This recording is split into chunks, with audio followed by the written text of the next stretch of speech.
Assalamualaikum warahmatullahi wabarakatuh. Izin memperkenalkan diri, nama saya Ahmad Ribadani. Program studi penyuluhan pertanian berkelanjutan jurusan pertanian dengan NIRM 0201200132. Asal dari Lampung. Baik, di sini saya akan memberikan hasil resume yang telah saya rangkum dari video YouTube. Baik, di sini saya akan menjelaskan mengenai resume pada pemateri yang pertama.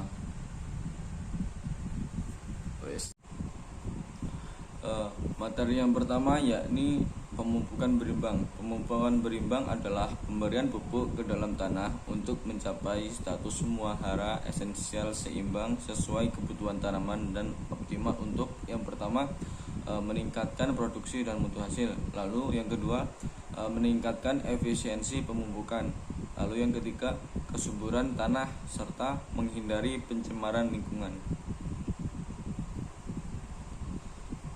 Adapun jenis-jenis pupuk, yang pertama yakni pupuk anorganik seperti urea, TSP, SP36, KCL, NPK, ZA, K2SO4, KNO3 dan lain-lain. Lalu yang kedua yakni organik. Yang pertama ada pupuk kandang, ada kompos, ada petroorganik dan ada POC. Nah, setelah itu yakni penyedia hara. Penyedia hara yang pertama melalui Hayati. Yang pertama MDEC, EM4, Biodrek, Agrimet, BioLK, Biosalin, Agrisiano, POMI dan MOL.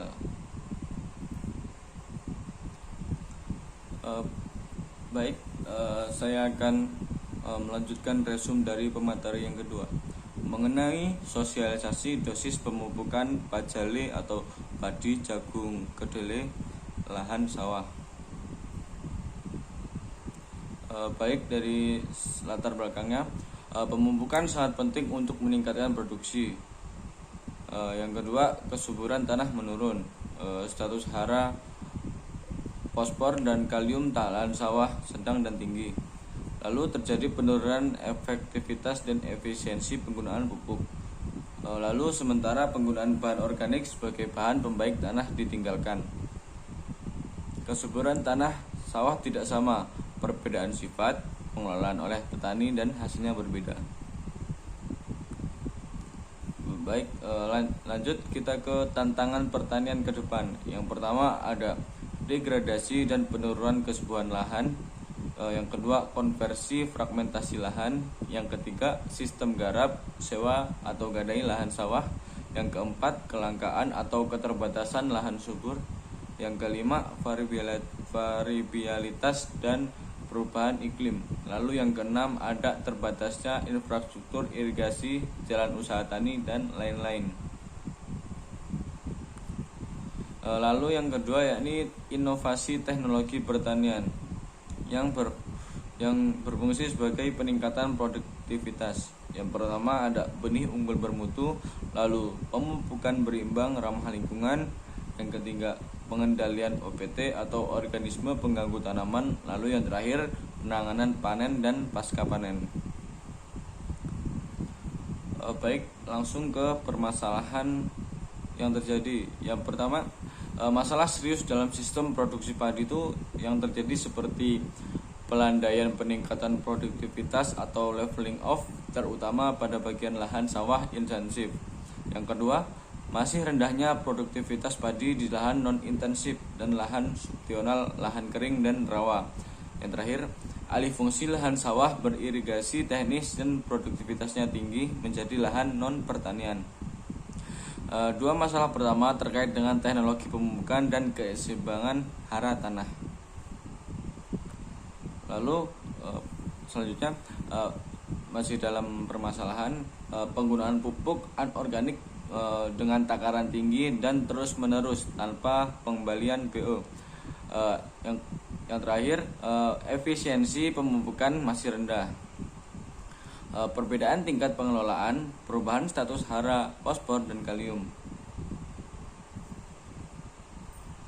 Baik, selanjutnya yakni mengenai dampak pemupukan yang tidak tepat. kekurangannya ya. Yang pertama, tanaman kerdil, perkembangan dini dan tidak mudah rontok. Yang kedua, mudah terserang OPT atau organisme pengganggu tanaman. Lalu yang ketiga, produksi rendah, tidak sesuai potensi atau varietas tanaman. Yang keempat, kualitas produk rendah, buram, mudah rusak, patah, rasa berubah. Lalu yang terakhir, pengerasan hara dengan tanah menjadi miskin. Yang kedua ini mengenai kelebihan. Yang pertama, pemborosan. Yang kedua, pencemaran lingkungan, eutrofifikasi pada danau dan badan air, baby blue karena pencemaran nitrogen pada air yang terminum oleh ibu hamil. Yang ketiga, yakni tanaman tidak tumbuh dengan baik atau mudah rebah dan terserang OPT. Lalu yang keempat, produksi tidak optimal. Selanjutnya, kualitas produk menurun. Misal, daya simpan menurun jika terlalu banyak nitrogen. Beras pecah tinggi bila kurang kalium kurang. Yang selanjutnya yakni mengenai reformulasi pupuk majemuk NPK. Kebijakan subsidi pupuk antara lain mendorong penggunaan pupuk majemuk NPK. Perlu dilakukan efisiensi mengenai bahan baku untuk pembuatan pupuk dan pemupukan terhadap tanaman. Hasil evaluasi 3 formula pupuk majemuk bersubsidi tahun 2011. Yang pertama, kurangnya sesuai untuk lahan sawah di Indonesia yang mempunyai tingkat kesuburan yang beragam. Status hara, fosfor, dan kalium dari rendah hingga sedang. Mengenai aspek formula dan efektivitas terhadap panganan. Reformulasi pupuk majemuk NPK 15-15 menjadi 15-10-12. Kemudian mempunyai komposisi kadar nitrogen, fosfor, dan kalium yang mendekati atau sesuai dengan kondisi tanah dan kebutuhan tanaman. Bisa diaplikasikan untuk seluruh kondisi status hara tanah sawah, terutama hara, fosfor, dan kalium. Berdasarkan simulasi perhitungan status hara tanah dan kebutuhan tanaman, terutama hara, fosfor, dan kalium. Formula pupuk majemuk NPK yang diusulkan pada tahun 2012 adalah NPK 15-10-12. Formula NPK 15-10-12 dapat meminimalkan kelebihan dan kekurangan salah satu atau dua unsur hara P dan K yang bahan bakunya masih impor.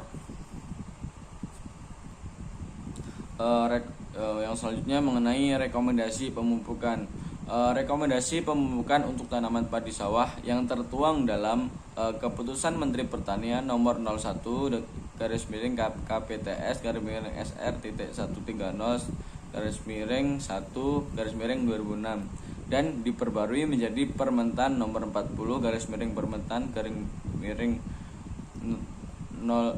0OT.140/4/2007 tentang rekomendasi pemupukan nitrogen, fosfor, dan kalium pada padi sawah. Spesifik perlu diperbaiki karena belum mencakup. Yang pertama, data status hara, fosfor, dan kalium terbaru. Yang kedua, ada tingkat produktivitas padi sawah terbaru. Yang ketiga, belum mencakup seluruh kecamatan yang ada sebagai akibat dari pemekaran, dan perlu menetapkan dosis rekomendasi padi jagung dan kedelai atau pajale dengan menggunakan pupuk NPK yang telah diformulasikan, yaitu NPK 15-10-12.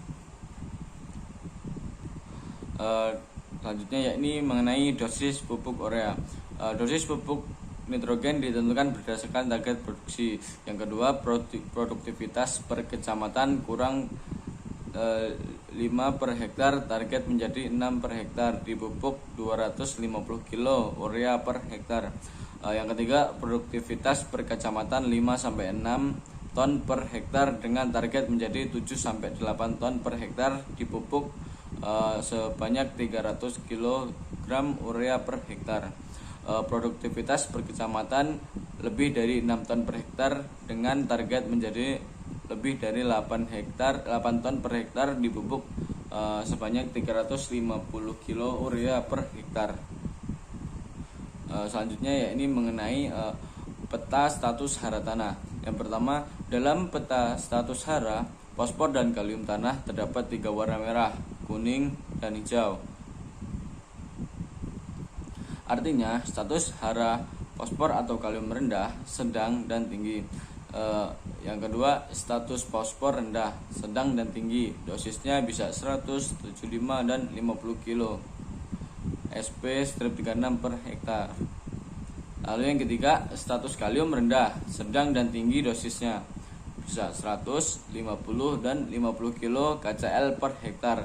Jerami padi dikembalikan dikurangi 50 kilo KCl per hektar. Lalu yang selanjutnya, pemupukan nitrogen berlebihan. Yang pertama, menghambat kematangan tanaman, terlalu banyak pertumbuhan vegetatif. Yang kedua, batang-batang lemah dan mudah roboh. Yang ketiga, mengurangi daya tahan terhadap penyakit. Lalu tanaman mudah terserang penyakit seperti belas, zat blight, bercak daun. Dan padi masih jauh dan mengalami kekeringan. Proses fotosintetisnya terganggu. Lalu yang selanjutnya yakni mengenai perbaikan tanah.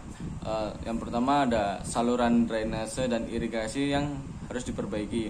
Yang kedua, optimalisasi pengolahan tanah. Lalu yang ketiga, pemberian bahan pembenahan tanah. Misal jerami pada sisa hasil dikembangkan ke lahan. Pemberian pupuk kandang. Lalu yang selanjutnya yakni mengenai implikasi kebijakan.